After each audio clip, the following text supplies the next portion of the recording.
एक चुटकी सिंदूर की कीमत।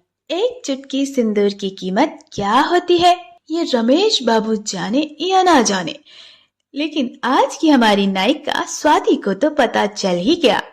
अब क्या कीमत है, आप भी जानना चाहते हैं?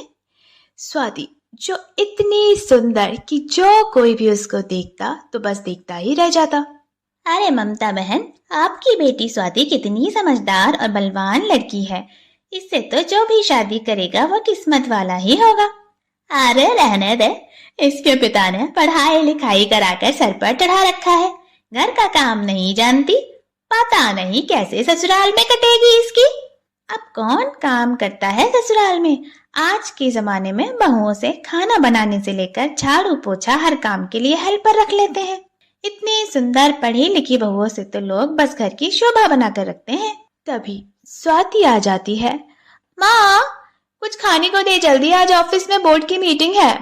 अरे हाँ, 2 मिनट रुक जा, ये रानी की माँ से बात कर रही हूँ। स्वाति रानी की माँ को नमस्ते करती है और खड़ी हो जाती है। अब ये ना यही सर पर खड़ी रहेगी जब तक मैं इसको खाना ना दे दूं।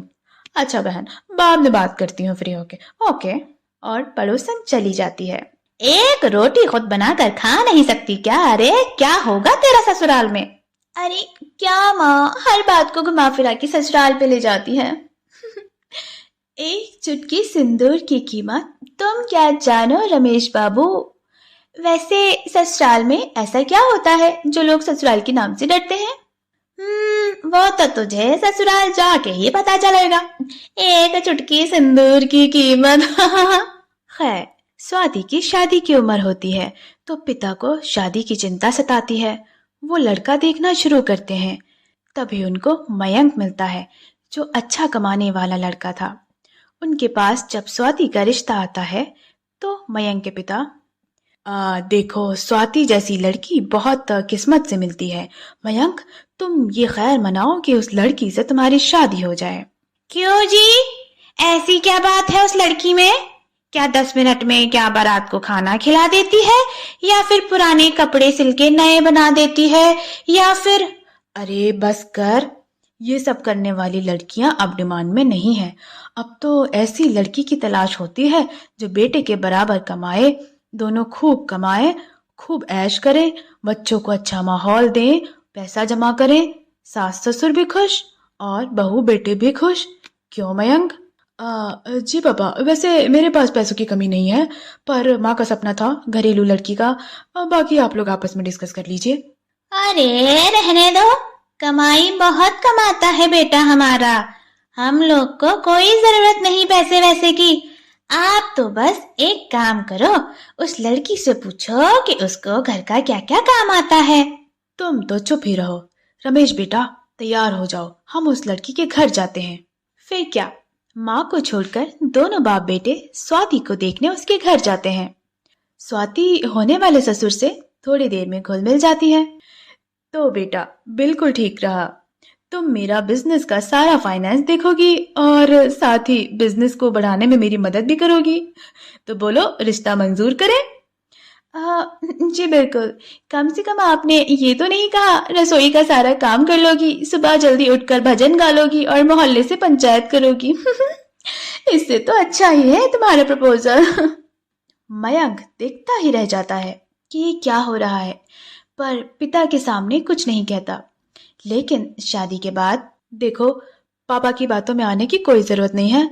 माँ ने बड़ी मेहनत से घर बनाया है और माँ ने मुझे इस लायक बनाया है कि तुम जो भी मांगोगी मैं तुम्हें लाकर दे सकता हूँ, समझी? तो माँ जो कुछ भी बोलेगी तुम वो करना।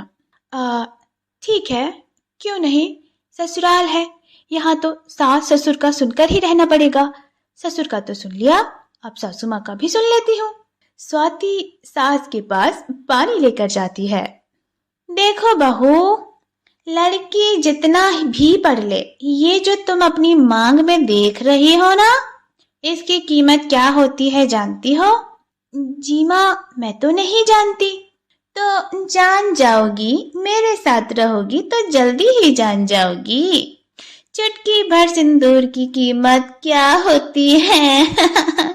जाओ जाकर मेरे लिए कुछ चाइनीज ले आओ। मैं बेचारी दूल्हे की माँ कितना काम करूं, सारा दिन सारी रात मैंने शादी में काम किया, कोई क्या जाने। जरा तेल भी लगा देना मेरे पैरों में, है ना।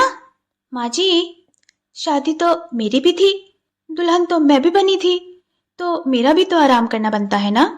हैं? क्या बोली? ये जो सिंदूर लगा रखा है ना तूने, उसकी कीमत आराम से नहीं, काम करके पता चलेगी। जा जाकर काम कर। फिर बेचारी स्वाति घर का काम करती है। दोपहर के 2 बज गए। तभी ससुर जी का फोन आता है। अरे स्वाति बेटा, उठ गई? सॉरी, मैंने तुम्हें डिस्टर्ब तो नहीं किया।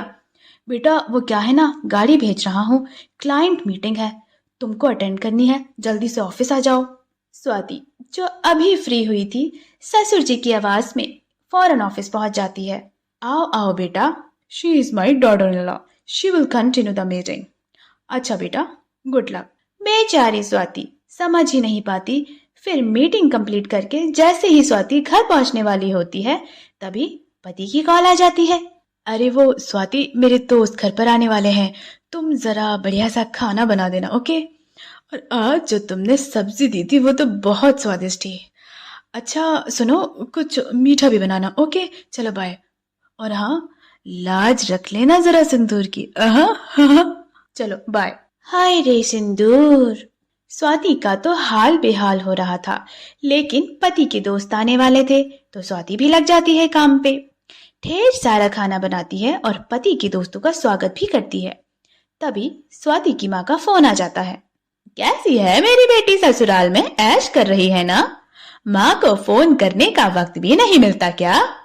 है?